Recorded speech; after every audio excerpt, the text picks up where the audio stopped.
Hey folks, how you doing? On the ATV, getting ready to take a ride across the road, do some preseason scouting early. Not this weekend. This weekend is actually youth weekend hunting, and then deer season will be the following weekend for residents on Saturday. Then all people can hunt on that Monday. So I just want to go across the road and check out a couple of spots. These are kind of like backup spots because if I don't have a lot of time, I want to do some traveling to KI this year, hopefully, and also in Bower Bank to do most of the hunting out that way. I'm not sure if I'm going to get time to be able to go to camp and hunt out there, especially after all the logging that's been done. It's just so hard for me to get around with all that slashing all over the ground. I have to do a lot of cleanup first, and I'm not going to have enough time. It's just not enough time left in the year. And so I'm going to go across the road, and I'll see what I see out there, and I'll give you some more video when I get out there.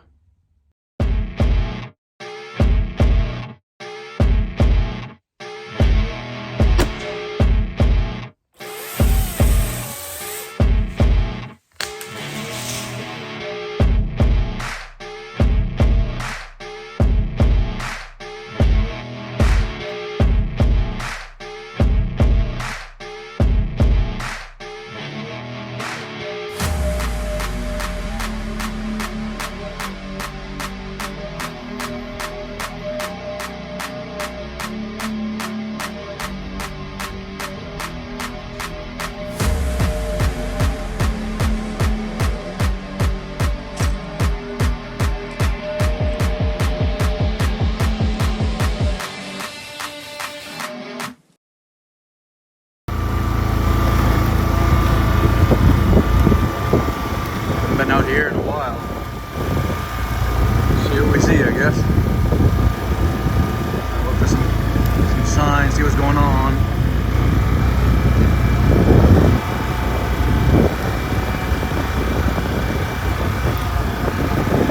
Bring a gun because I'm focusing on just scouting.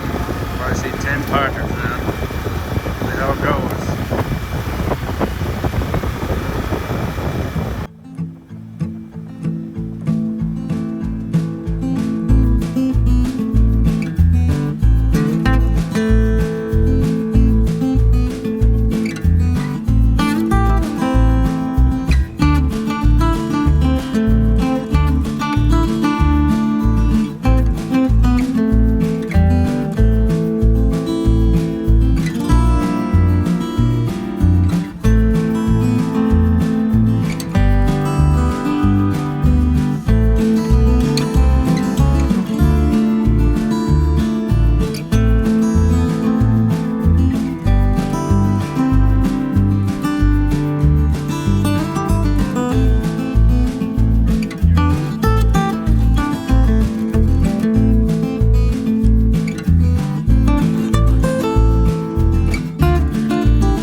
Place I normally go.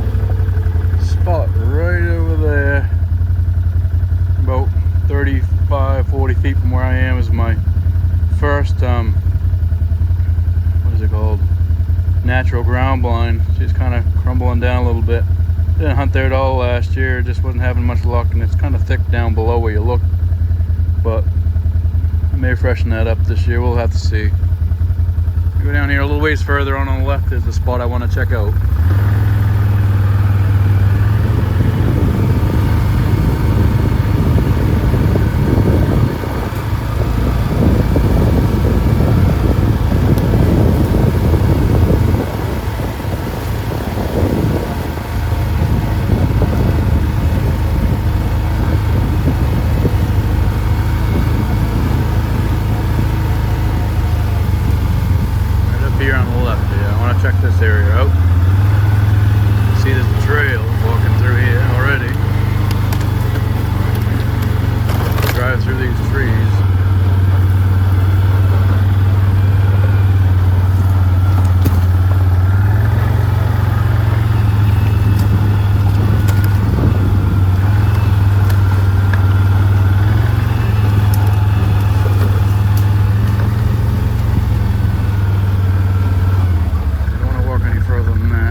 side of this hump.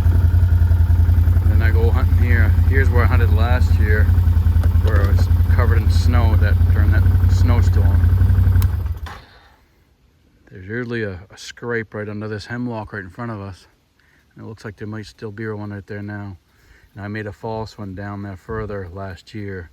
So I'm gonna go scout this area out and see if it's kind of contention it is for this year. Oh, there's right there. There is a rub. Scrape actually right there. Use these hemlock branches right here as a licking branch. And rubs into that, moves that soil up. That was there last year too, so this has been used for a few years in a row now. I had one made right up with that, you can see the road right up there splits into two. One goes left, one goes right. And I sat down, laid behind on that bank back there and overlooked this area. But that's a good sign, at least there's something out here. I'll go walk a little bit further down in there and see if there's anything else going on with these, where these two split up. That scrape again, it's a good sized scrape. See that branch right there is all tore up. That's not too old either. Bottom's right next to it. So,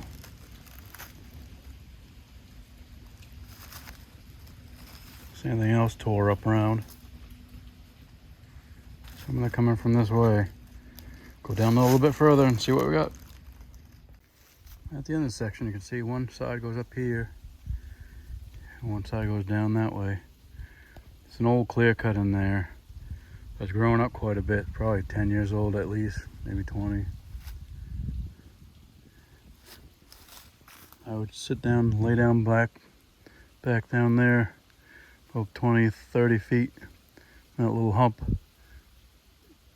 I was watching this area, and that's where I was covered in snow in that one of those videos I had. I watched this area. Really not that far from the rub, the scrape, I mean, the scrape's right back there, 40 feet or so, underneath that big hemlock. Not seeing any other rubs. I was kind of looking around to see if there's a trail camera. That scrape is awful square. I thought it was almost man-made, but I'm not seeing a trail camera or anything. I'm not seeing any scat either, but the ground's so hard, it's going to be hard to see tracks very well, especially with the leaves constantly falling. But I'm not going to go in here too much further than what I just did. I don't want to contaminate the whole place with scent, with my my scent, seeing how hunting season's just in 2 weeks from now. Got a few more prospects to check out, and I will do that now. It's a beautiful day.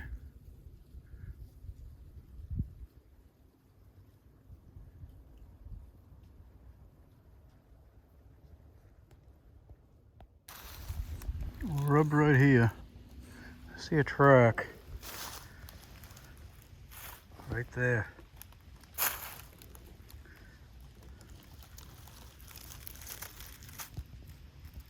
Oh, it's right up there. Go head out, check another spot.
Not a thing on it. I don't see a single acorn on it. Well, that's not a good sign. That's not a good sign for... I see a dead branch gonna crash down on somebody's head pretty quick. Probably mine. Well, that's not good. Wasn't much for acorns on it last year either. I had my ground blind right in here, watching this little spot, but looks like it's another place I don't need to worry about this year. I'll take a little ride down there further and turn around. Go to my other natural ground blinds, heading back out of here. Let me get this thing turned around and back on the trail. Hey, made it back to this other spot. I'm sure you'll probably recognize it if you've seen any of my other videos. I want to walk around in this area and scout around and maybe refurbish up the natural ground blind I got built out here. There were some trees that had fallen down by it, so we'll see if there's any more trees down. We'll see. And one thing I need to emphasize, I find myself doing it all the time, especially when I'm on the four-wheeler. I don't get off the four-wheeler. I just drive around and look in the general direction of areas, and it's far better to get off the four-wheeler if you're on four-wheelers or UTVs and walk around. Look for small little sign that you may not be able to see on the four-wheeler as you're just, flying by.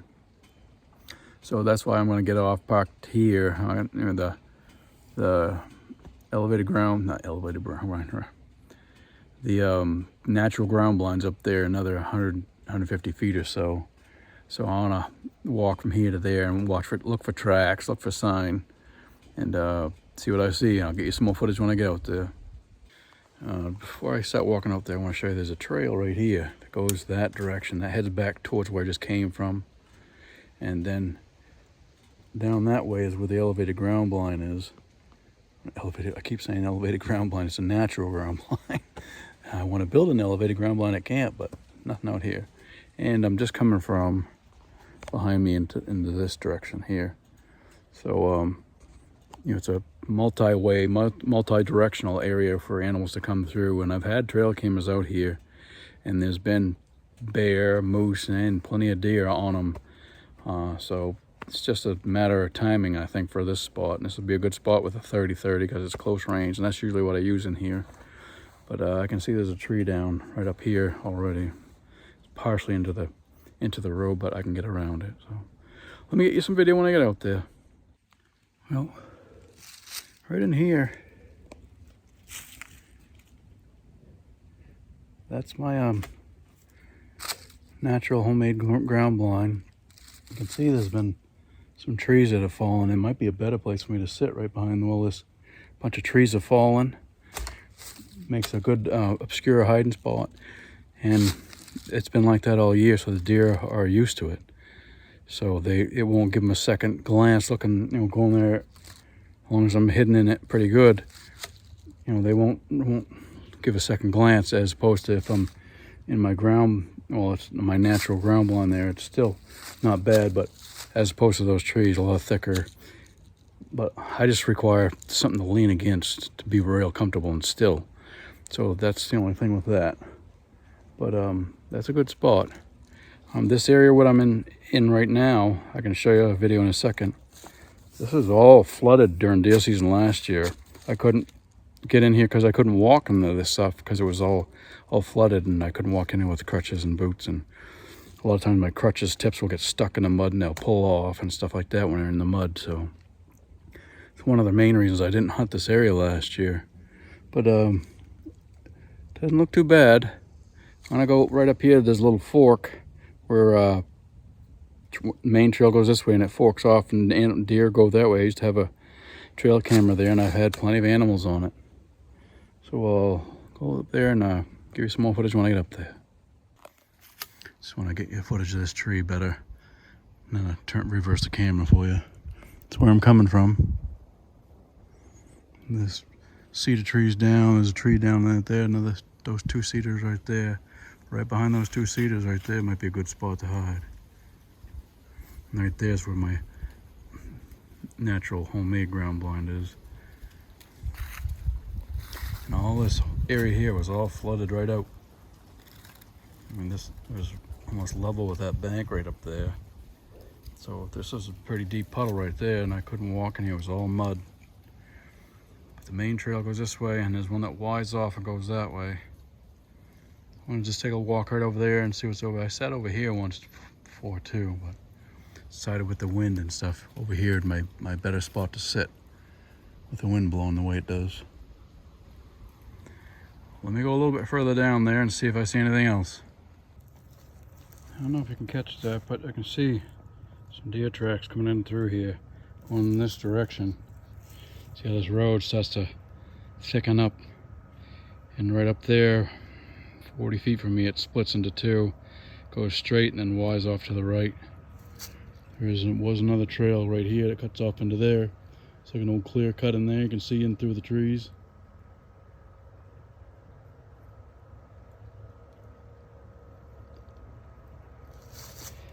I think that noise you hear is a wood chipper out there. They're cleaning up from the windstorm we had there last week, getting all the debris out of the ditches. Here's where I'm coming from. Might even be a decent spot to sit back here and watch this straight stretch, because they could be crossing down there before they even get to where I sit in that natural ground line, and not even realizing that they're crossing before they even get to this area. But we'll see.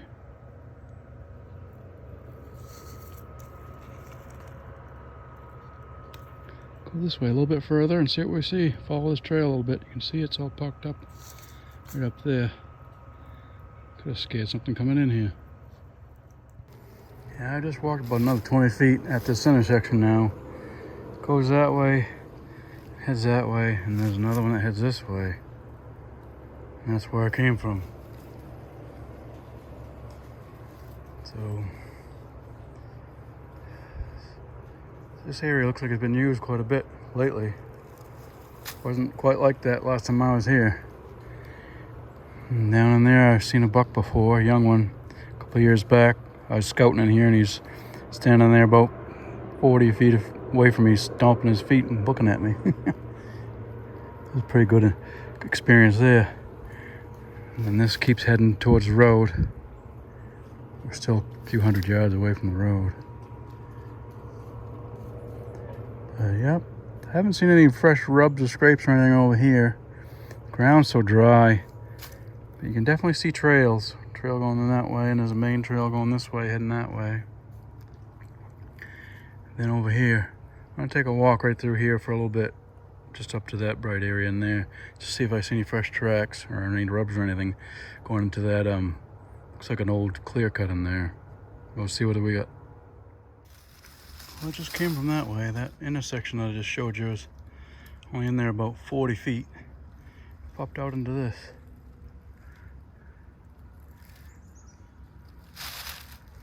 A great spot, put a tree stand right there on that tree and overlook this area here. That, and then you don't know what's going to come this way either. It's a nice little spot.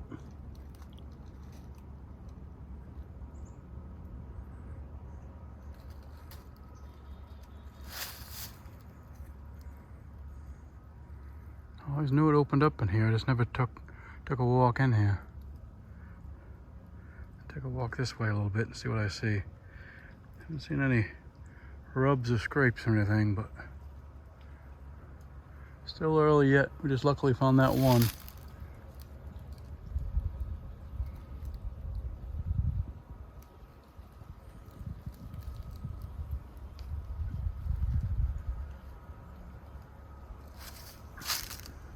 Go that way. Okay, I come from that way. I walked around this bunch of stuff here through this little walk around area. Up here, and it opens up that way and that way.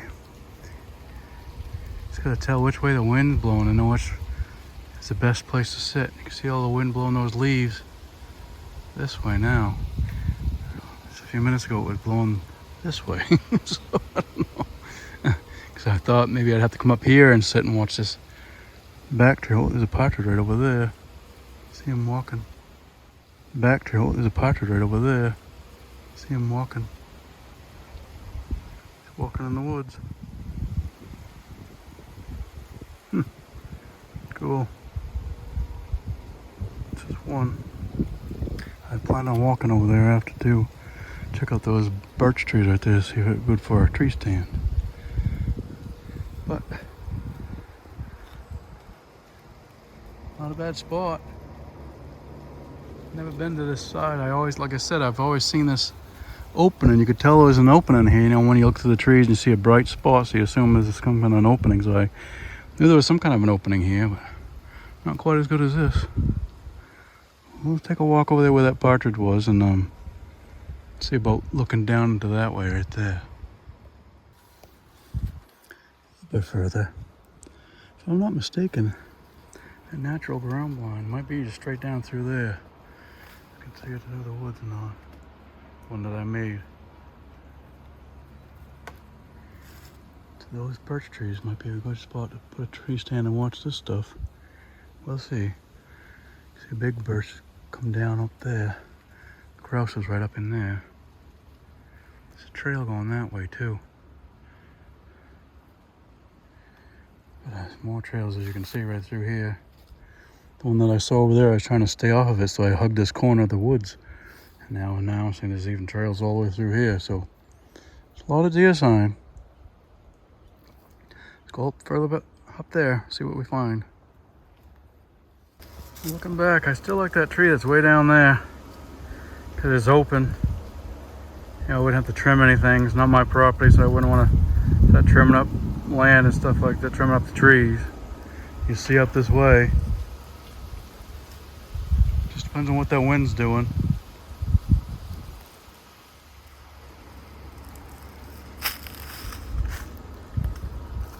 So I haven't seen any rubs or scrapes or anything in here. But it's an open area to check out and watch. Grouse is right in there somewhere. I'm not going to go any further. There's no real trees. I mean, I like this birch putting up a stand, but there's too many branches on it. There is a maple there, but then there's still branches off that birch. And there's a big cedar in there, but there's a lot of maple in front of it. Trying to see something where I could be able to have some shooting lanes without trimming anything. All up here is all too busy. So the best place would be back down there. But we'll see. There's a trail in through here. We're going to see if we pop out where I think we're going to pop out. I think we're going to pop out right by my elevated ground blind. Not ground blind, I keep elevated. Should be popping out right by my natural ground blind, I'm guessing. We'll see. Look at that. There's my natural ground blind I made. There's those two cedar I told you that fell down that might be good to hide behind. Trail's right there. I came from. I just walked right through here, through this little tree line. That opening is right through there. You can catch it through the back of the trees there. That was pretty good guessing.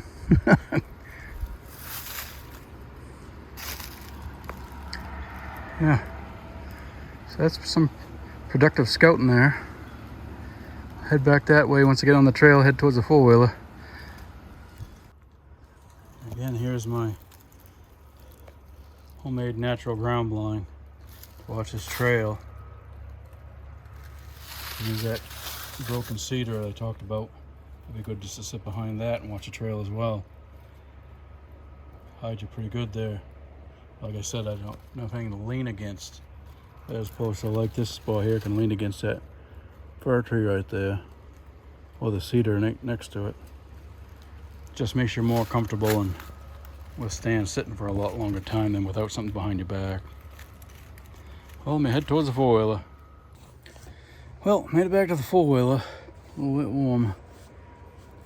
Had to wear the hat because it is bird season. Don't want to get shot by somebody. You see that one grouse out there? The ground is wicked dry. There's hardly any water, any puddles or anything around here. So it's really hard to catch a good track because the ground's so dry. And all the vegetation and the leaves are on it now. So it is hard.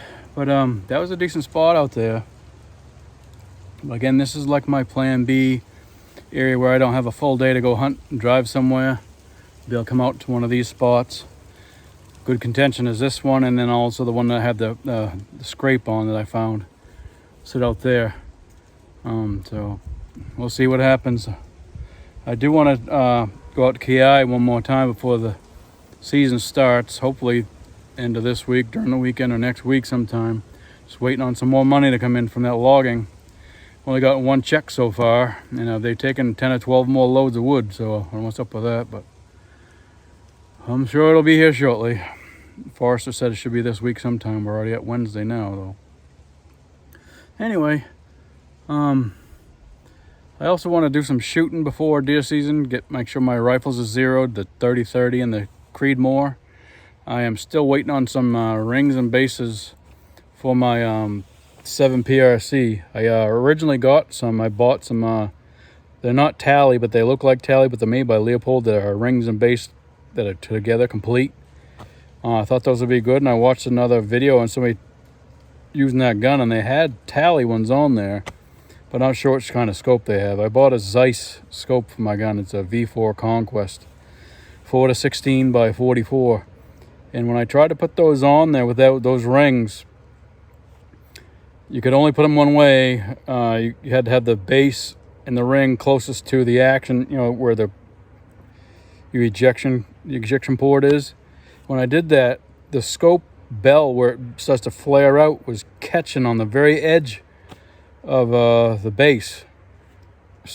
And it was on that side there, and on the other side was part of the where you turn it to rotate it for your powers, where it's just a flare there. That was catching on that side. You could almost get it perfect. We could fit a piece of paper on both sides. So I was trying to do that. And then, but once you tighten the rings down, they'd be touching the base. So I couldn't do that. So I had to do what I didn't want to do. I had to order a Picatinny rail with the rings, 30mm rings for that. We'll give that a try. Those are, again, Leopold's. I wanted something pretty decent. So ordered those, and those are supposed to be here by Friday. So hopefully we'll do some target practicing tomorrow. I don't want to target practice today because today is like temperatures around 70, 71 today. And tomorrow it's supposed to be down into the high of 61, I believe. So hopefully I can get out there early enough. I always try and target practice, especially for deer season, deer rifle, when it's closer to the temperature that I think it will be outside. And if it's 70 today and 50 tomorrow, it'd be better to target practice 50 degrees because the warmer it is, the faster your powder can burn, so you'll have less drop. So if you're sighting something in the summertime and then you don't bother with it until wintertime or when it's colder out, 10, 20, 30 degrees colder, your bullet's gonna won't shoot as flat. So you could be shooting low, not realizing it. So I always try and target practice for deer season when it's closer to the temperature. So that's my spiel on that one anyway. I think that's all I got for now. I'm not sure if I'm gonna see about my brother getting a tree stand out here or not yet. We'll see. I'm gonna go, like I said, go to KI and see what's out there. Maybe see if I can get to my stand that's way out in the woods, way up there, but we'll see. Sometimes that road grows out and you can't get in there. Oh well, I appreciate y'all watching, and hopefully y'all have a good season. Looking forward to it. It's coming right up. Jameson's batter up this weekend. It's Friday and Saturday is Youth Day. I think this is last year he can be a youth for a Youth Day, I think. But maybe not. Maybe he's 14 now. 15, maybe till 16. So maybe he's got one more year after this. I'm not sure. Anyway, well, appreciate y'all watching, and we'll see you on the next one.